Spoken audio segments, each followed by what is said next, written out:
Voting percentage का, हाँ। Voting percentage का जो आंकड़ा है उसमें कांग्रेस ने बाजी मारी है। लेकिन आप देखिएगा बीजेपी सिर्फ 1% से पीछे है वोटिंग परसेंटेज से।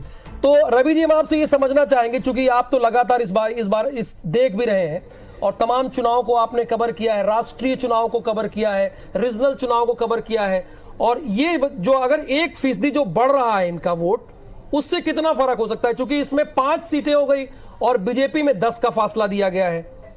तो देखिए क्या होता है कि जब इस तरीके का क्लोज फाइट होता है, जो कि हम हर कोई ये बात को मान रहा था कि इस बार बहुत क्लोज फाइट है, और जो पूरा चुनाव चला उसमें हमने देखा कि किस तरीके से इस बार मुद्दे क्या जो उन्होंने जो पार्टियों ने वादे किए थे वो हावी थे।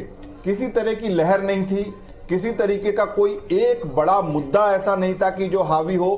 किसी पार्टी ने अपना चेहरा यहां पर नहीं जनता के सामने रखा था। हालांकि मुख्यमंत्री भूपेश बघेल हैं और उनका चेहरा आगे था, लेकिन तब भी उन्होंने कहा था कि हम सामूहिक रूप से चुनाव लड़ रहे हैं। इसी तरीके से बीजेपी अपने सामूहिक कमल फूल पर वो उन्होंने चुनाव लड़ा। तो ये चुनाव एक बहुत अलग तरीके का था। मेरे इतने अनुभव में मैंने ये जो चुनाव, नहीं तो हर चुनाव में क्या होता है कि कभी कोई मुद्दा हावी होता है, कभी कोई एंटी इनकम्बेंसी की बात होती है, या कोई चेहरा हावी हो जाता है कि भाई इसी के चेहरे पर चुनाव लड़ गए और जीत गए, या कोई समाज को बांटने वाली बात होती है, जो कोई पार्टी वो कोई मुद्दा बढ़ाओ उसको। लेकिन इस बार चलिए हम आपके पास वापस आ रहे हैं, चूंकि जैसा कि मैंने कहा ना, सबसे पहला रिएक्शन हम ही दिखाएंगे। सौरभ हमारे साथ जुड़े हुए। सौरभ, आप कहां पर है, किसके साथ है, जरा बात कीजिए उनसे।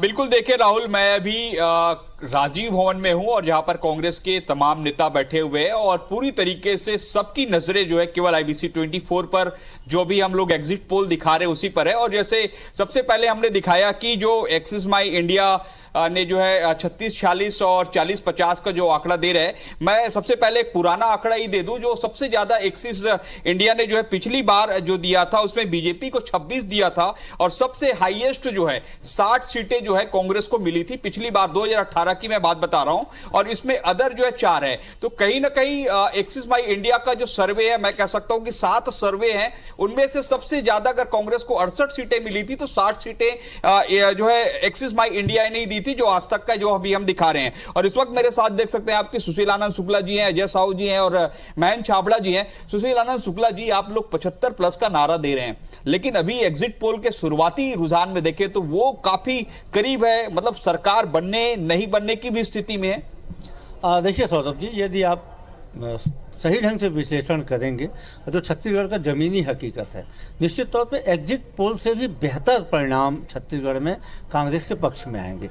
एग्जिट पोल हमें बढ़त दे रहा है, लेकिन जो हमारा कॉन्फिडेंट है, जो जमीनी स्तर पर जो मतदान हुआ है, जो हमारे कार्यकर्ताओं का उत्साह है, जो मतदाताओं का रुझान कांग्रेस 5 साल में जो हमारी सरकार ने काम किया, भूपेश बघेल की जो विश्वसनीयता। आप कह रहे हैं कि आपकी सरकार ने काम किया इसलिए, लेकिन सर ये जो सर्वे आ रहे हैं, जो ये सर्वे हुए वो भी तो हजारों लोगों के बीच से आ रहे हैं। आप कह रहे हैं जनता ने जो मतलब जनता पर आपको विश्वास है, लेकिन हम जो आंकड़े दिखा रहे हैं, डाटा जो सारे आ रहे हैं एग्जिट पोल, वो भी तो जनता के ही है। मैं आपके किसी भी आंकड़े को डिफर नहीं करता हूँ, लेकिन आप आंकड़ों के बीच में अंतर देखिए। 40 से 50 सीट 10 का आंकड़ा है, बहुत बड़ा आंकड़ा होता है। 36 से 46 बहुत बड़ा आंकड़ा होता है। दूसरी बात जो महत्वपूर्ण बात ये होती है कि आज छत्तीसगढ़ के धान खरीदी केंद्रों में भीड़ नहीं है, क्योंकि किसानों को इंतजार है कि कांग्रेस की सरकार आएगी, उनका कर्जा वापस माफ कर। एक किसान वर्ग दे दिया आपको, मान लेते हैं, ठीक है। मैं अभी बहुत सारे लोगों से, यूथ आपके साथ है, महिला आपके साथ है, निश्चित तौर पे यदि आधा फीसदी बेरोजगारी दर छत्तीसगढ़ में है तो निश्चित युवा हमारे साथ है। यदि युवाओं को रोजगार मिल रहा है तो युवा हमारे साथ है, और वो दिखा है। आप देखेंगे कि हमने जो बताया था, अब की बार 75 पार आप एग्जिट नतीजे आने दीजिए, एग्जिट के बजाय एग्जिट नतीजे आएंगे। कांग्रेस के नेताओं का कहना है कि एग्जिट नतीजे आने दीजिए। मेरे साथ जो है आप देखें कि महेंद्र छाबड़ा जी हैं और अजय साहू जी भी हैं, उनसे भी बातचीत कर लेते हैं। आपका भी काफी पुराना अनुभव रहा है, कई चुनाव आपने देखे हैं एग्जिट पोल को लेकर, और सबसे पहली प्रतिक्रिया आप मुझे बताइए कि जो आ रही है अभी, पहले जो एक्सिस इंडिया है उसमें, उस पर क्या कहेंगे? देखिए, एग्जिट पोल ने अपनी जिम्मेदारियों का निर्वहन किया है, राजनीतिक दल अपनी जिम्मेदारियों का निर्वहन करते हैं और जनता ने अपनी जिम्मेदारियों का निर्वहन कर दिया है। तीनों को जब हम देखते हैं तो ये हमको महसूस होता है कि जनता जो है कांग्रेस पार्टी के साथ रही है और पूरा मेरा अनुमान है कि जो भी आंकड़े दिखाए जा रहे हैं उसमें निश्चित रूप से बहुत बड़ा बदलाव आने की संभावनाएं हैं, क्योंकि पिछली बार भी जब ये एग्जिट पोल ने जो आंकड़े दिए थे उसको कांग्रेस पार्टी ने पार कर दिया था। तो इसलिए मुझे ऐसा लगता है कि ये आंकड़े जो हैं इसमें बड़ी रद्दोबदल होगी और कांग्रेस पार्टी इससे भी अधिक सीटों पर जीतेगी। देखिए राहुल, कांग्रेस के नेताओं को एक चीज उम्मीद है, कि जो आप आंकड़ा बातचीत दिया से ये जा लग रहा है और जो एग्जिट पोल है उसके अकॉर्डिंग हम ये कह सकते हैं सत्ता विरोधी लहर तो नहीं थी, लेकिन इसके बावजूद देखिए आप, कांग्रेस भले 50 है लेकिन भारतीय जनता पार्टी 46 यानी 46 पर है। रवि जी लगातार हमारे साथ जुड़े हुए हैं। एक चीज तो क्लियर है कि सत्ता विरोधी लहर तो नहीं थी और साथ ही साथ बीजेपी ने जो वादे किए उसका बड़ा इंपैक्ट रहा है। आप कैसे देखते हैं इस पूरे समीक्षा को, चुनाव को? नहीं, बिल्कुल राहुल, ये बात सही है। अगर वोट परसेंट कांग्रेस को अभी भी भले ही 1% ज्यादा मिल रहा हो, अगर ज्यादा मिल रहा है तो इसका मतलब यह है कि सत्ता विरोधी लहर बिल्कुल नहीं थी। लेकिन जैसा मैंने पहले कहा कि जो लुभावने वादे, जिसको पहले बीजेपी रेवड़ी कहती रही हो, लेकिन जो चुनाव में उसने जो लुभावने वादे किए, लगता है उसका असर जनता पर और खासकर महिलाओं पर हुआ है। क्योंकि हमने जिस तरीके से देखा कि जो उन्होंने महिलाओं को 12,000 रुपए साल में देने की बात कही और उसके बाद पूरे राज्य में उन्होंने फॉर्म भरवाए और फिर कांग्रेस को सामने आना पड़ा। दिवाली के दिन उन्होंने फिर एक नई घोषणा की, गृह लक्ष्मी योजना की। तो ये जो एक मुद्दा था, अगर आखिर में आंकड़े जो बदलते हैं एग्जिट पोल से, तो हो सकता है कि इसका बहुत बड़ा कारण हो। ठीक है, और देखिए अब प्रतिक्रियाएं आने लगी हैं, बीजेपी की भी प्रतिक्रिया सुन लेते हैं। संवाददाता राजेश मिश्रा के साथ संतोष पांडे जी मौजूद हैं। आप पूछ के राजेश जी, किस तरह के अब वो उन्हें क्या महसूस कर रहे हैं, वो अब जो एक्सिस माई इंडिया का जो एग्जिट पोल आया है, क्या प्रतिक्रिया है?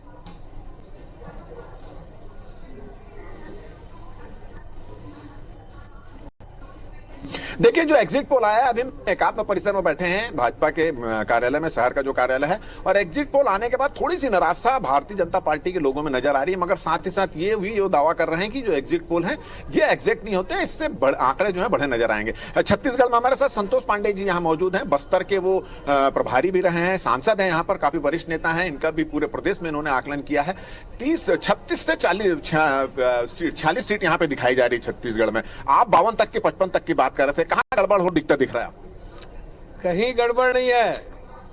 एग्जिट पोल अभी जो दिखा रहे हैं उसमें स्पष्ट आपने 46 बताया है, 36 से 46 जो दिखा रहे हैं और कांग्रेस को 40 से 50 दिखा रहे हैं। हमारा दावा है कि हम आंकड़े 54 को पार करेंगे भारतीय जनता पार्टी। और मैं ये कह सकता हूं कि जो आपने बस्तर की बात कही, बस्तर में हमारी सीटें कम से कम 10 सीटें हमको प्राप्त होगी।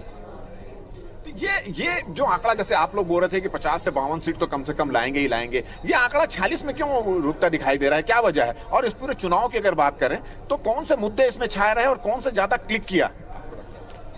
मुद्दे स्पष्ट है। सरकार की विफलता थी, भूपेश बघेल सरकार की इतनी बदनामी हो चुकी थी कि चाहे बस्तर में डीएमएफ में डिस्ट्रिक्ट मिनरल फंड में बिल्कुल राजेश जी, समझा जा सकता है कि अभी भी ये यही दावा कर रहे हैं कि भले अभी 36 से 46 आ रहा है, लेकिन आने वाले दिनों में ये 50+ कर लेंगे और बहुमत के साथ इनकी सरकार बनने वाली है। प्रतिक्रियाएं आ रही है लगातार, उस पर भी हम जरूर बात करेंगे। रवि जी, देखिए, एक मेरा ये सवाल कि बीजेपी की तरफ से नारा दिया गया कि औ नहीं सही वो, बदल के रही वो, तो 36 से 46 तक तो वो पहुंच गई है। अदर्स की बात की जाए तो 1 से लेकर के 5 अदर्स भी है। तो क्या जो किंग मेकर अब इन्हीं को ही माना जाए कि इनके सहारे छत्तीसगढ़ में बीजेपी और नहीं सही वो वाकई बदल के रहेगी क्या?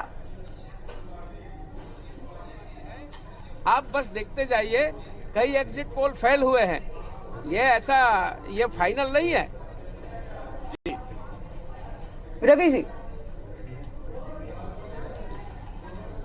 रवि सर, मेरी आवाज शायद आप तक नहीं पहुंची। मेरा प्रश्न ये था कि बीजेपी ने नारा दिया कि अब नहीं सहेंगे, बदल के रहेंगे, तो अभी सिर्फ एक्सिस माई इंडिया का ही पोल आया, हालांकि अभी महा एग्जिट पोल भी IBC 24 जरूर दिखाएगा।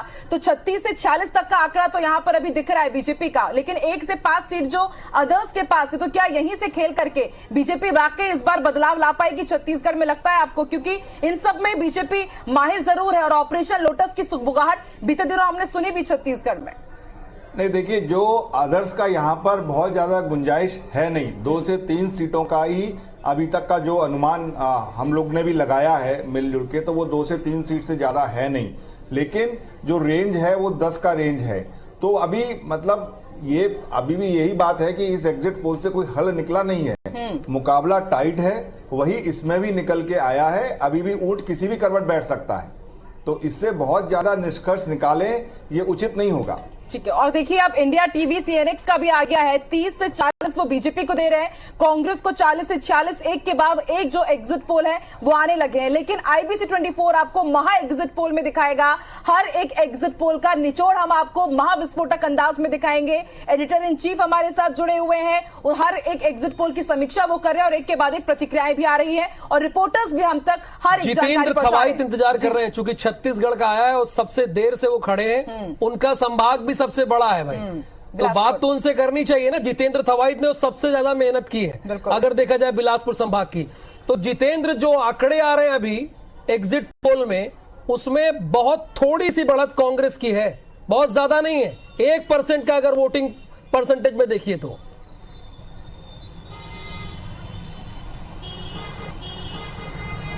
बिल्कुल राहुल, देखिए जिस तरह से एग्जिट पोल के जो आंकड़े हैं उसमें जिस तरह से कांटे की टक्कर है, अगर बात करें तो बिलासपुर संभाग में भी अधिकांश सीटों पर वही कांटे की टक्कर यहां पर दिखने वाली है और वही यहां पर हुआ भी है। तो परिणाम जो यहां पर आएंगे, निश्चित तौर पर कांटे की टक्कर बिलासपुर संभाग में देखने को मिलेगी, क्योंकि जिस तरह से 2018 के परिणाम रहे थे, उसके बाद अगर कहें तो विपक्ष अगर कहें कहीं से खड़ी थी तो वो बिलासपुर संभाग से खड़ी थी। 7 विधायक अगर कहें भाजपा के तो वो बिलासपुर संभाग से जीत कर आए थे।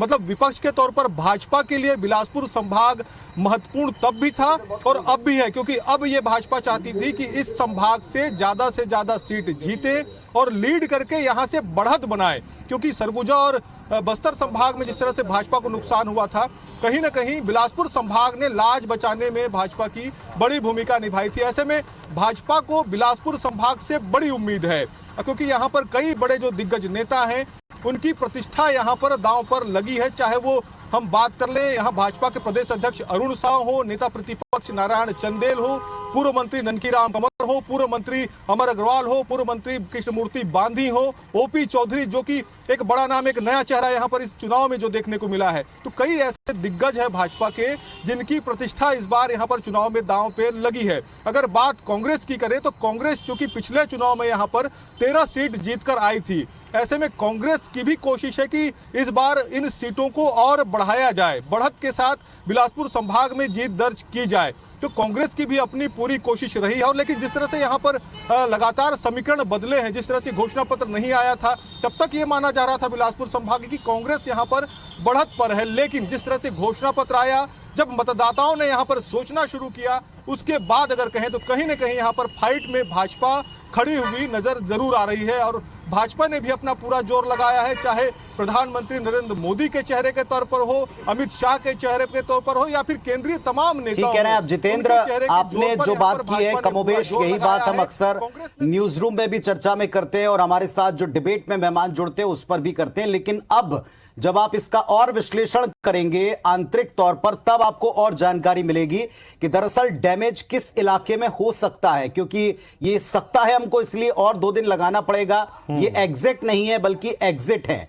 एग्जिट पोल्स में शुरुआती तौर पर जो एक ओपिनियन था उसमें एक बहुत बड़ा फर्क दिखाई पड़ा, लेकिन यह फर्क इतना भी नहीं है कि स्पष्टता से दोनों पक्षों को क्लियर मेजॉरिटी दिखा रहा हो किसी एक पक्ष को।